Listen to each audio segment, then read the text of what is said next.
M02 Kemahiran tingkah laku personal. Submodul 2 Ketepatan masa. Kertas ini akan menerangkan berkenaan tujuan, pengenalan diri, yang pertama, disiplin diri, yang kedua, tugas dan tanggungjawab, yang ketiga, garis panduan kehadiran kerja, dan yang keempat, kepatuhan menyiapkan kerja.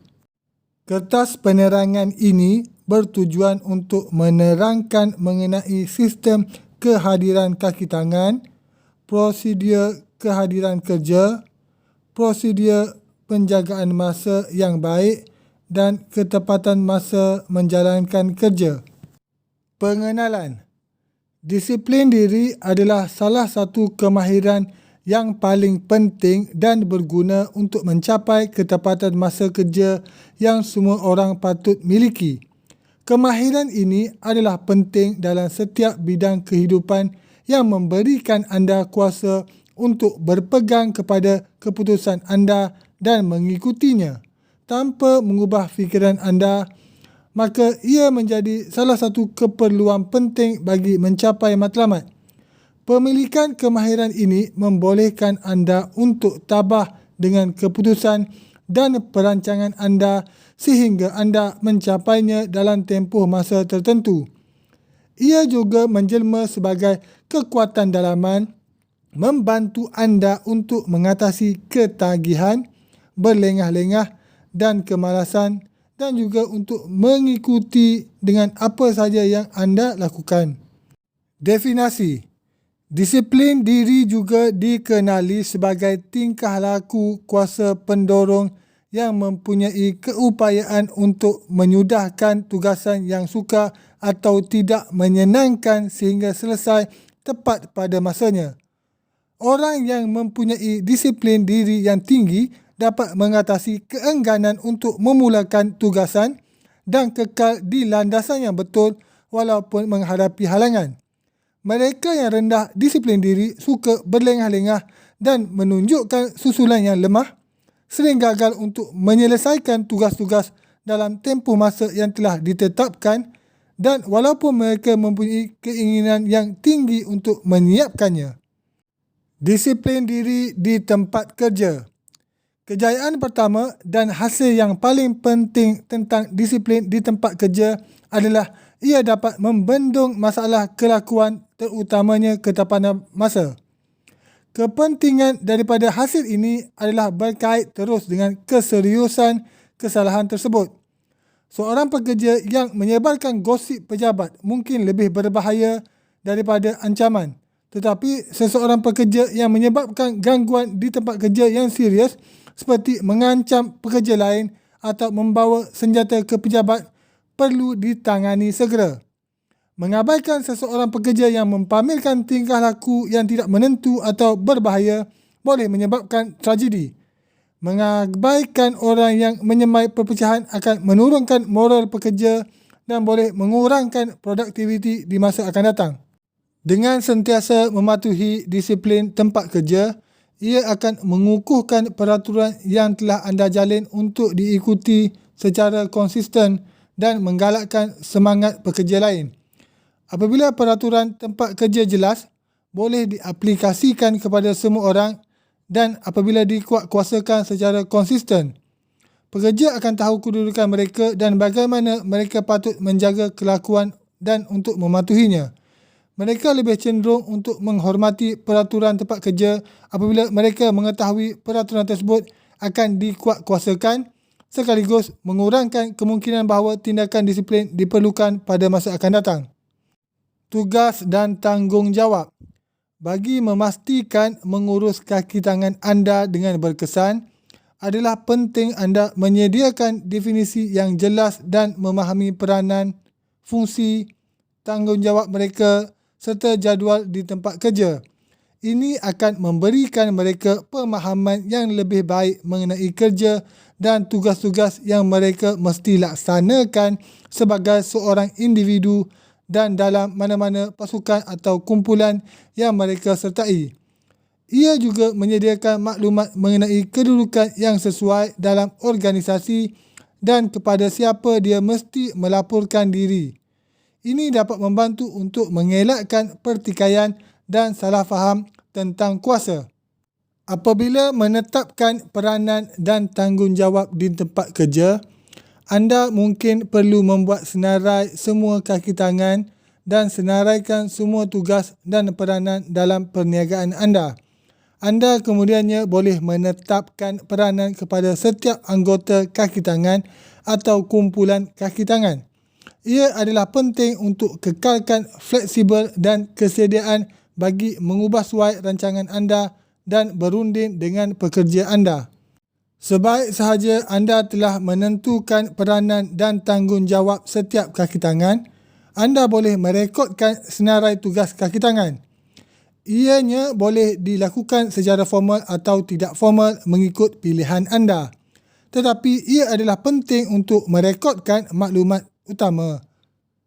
Deskripsi tugas menyediakan peluang yang jelas tentang peranan dan tanggungjawab setiap individu dan juga bertindak sebagai salah satu cara untuk mengukur prestasi dengan menetapkan sistem pengurusan prestasi terhadap tugas-tugas atau keperluan. Garis panduan kehadiran kerja.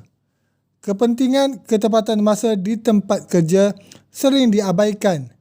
Ketepatan masa mencerminkan imej anda sebagai seorang pekerja dan ia tidak keterlaluan bahawa ia adalah satu kemahiran kerja yang penting yang akan memberi sumbangan besar kepada kejayaan anda. Walaupun ketepatan masa dalam hari-hari di luar tugasan harian, ia juga akan memberikan kesan ke atas imej anda. Berikut adalah 4 sebab utama ketepatan masa menjadi penting. Yang pertama, berada tepat pada waktunya untuk mesyuarat, acara, kelas walaupun di majlis keramaian. Ia menunjukkan bahawa anda menghormati orang yang menyediakan acara dan juga orang yang menghadiri acara tersebut. Setengah orang sentiasa tiba 10 minit lewat atau lebih untuk segala-galanya. Mereka hanya seolah-olah mempunyai jam dalaman yang ketinggalan masa. Biasanya apabila mereka tiba, mereka akan mengumumkan permohonan maaf dengan cara memberitahu semua orang bagaimana sibuknya mereka ini. Ini juga memberitahu saya yang mereka fikir pengalaman diperlukan untuk menunjukkan kepada orang lain bahawa kehidupan mereka dan aktiviti mereka adalah lebih penting daripada orang lain. Daripada mentafsir kelewatan seseorang sebagai satu perkara yang penting, ia lebih cenderung untuk ditafsirkan sebagai tanda tidak hormat. Yang kedua, ketepatan masa menunjukkan anda boleh dipercayai. Jika anda sentiasa menepati masa, biasanya orang akan menganggap bahawa mereka boleh bergantung kepada anda. Jika anda tiba untuk bekerja tepat pada masa, menyiapkan tugasan tepat pada masa, menepati masa untuk menghadiri mesyuarat dan majlis, ketua anda dan rakan sekerja anda akan memikirkan anda sebagai seseorang yang boleh dipercayai. Yang ketiga, ketepatan masa memberitahu orang lain bahawa di samping mengetahui kepentingan mesyuarat atau tugasan, anda juga tahu betapa pentingnya tanggungjawab anda dalam pasukan. Jika anda sentiasa menunggu sehingga saat-saat akhir untuk memulakan sesuatu projek atau jika anda selalu lewat hadir ke mesyuarat, kesibukan anda memberitahu ketua anda bahawa anda tidak memahami kepentingan kerja dan anda tidak memahami peranan anda dalam pasukan kerja. Pada penyelia, semua perkara adalah sama. Majikan akan lebih suka memberi tanggungjawab tambahan kepada mereka yang tidak membuat kesangsian kepada majikan sama ada mereka akan menyelesaikan tepat pada masa dan orang-orang yang tidak melakukannya. Mereka merasa seolah-olah mereka membuang sesuatu bersama-sama mereka pada minit-minit terakhir. Yang keempat, ketepatan masa anda secara konsisten dapat menambah nilai kepada acara atau tugasan. Ketepatan masa memberitahu bukan sahaja kepada ketua anda tetapi kepada semua peserta bahawa anda menghargai semua acara atau tugasan. Ini menambah kepada persepsi mereka bahawa ia adalah penting Kelebihan menunjukkan tanda hormat dan pemahaman tentang kehidupan, mesyuarat, peristiwa atau tugasan yang anda jadualkan. Ia adalah bernilai dengan meletakkan usaha ke arah menambah ketepatan masa dan menjadi sebagai salah satu daripada sifat-sifat anda. Kepatuhan menyiapkan kerja. Ketepatan menyiapkan kerja melibatkan pengurusan masa. Pengurusan masa adalah tindakan atau proses perancangan dan melaksanakan kawalan sedar ke atas jumlah masa yang digunakan untuk aktiviti-aktiviti tertentu, terutamanya untuk meningkatkan keberkesanan, kecekapan atau produktiviti. Ia adalah aktiviti meta dan dengan matlamat untuk memaksimumkan manfaat keseluruhan lain-lain aktiviti dalam keadaan jumlah masa yang terhad.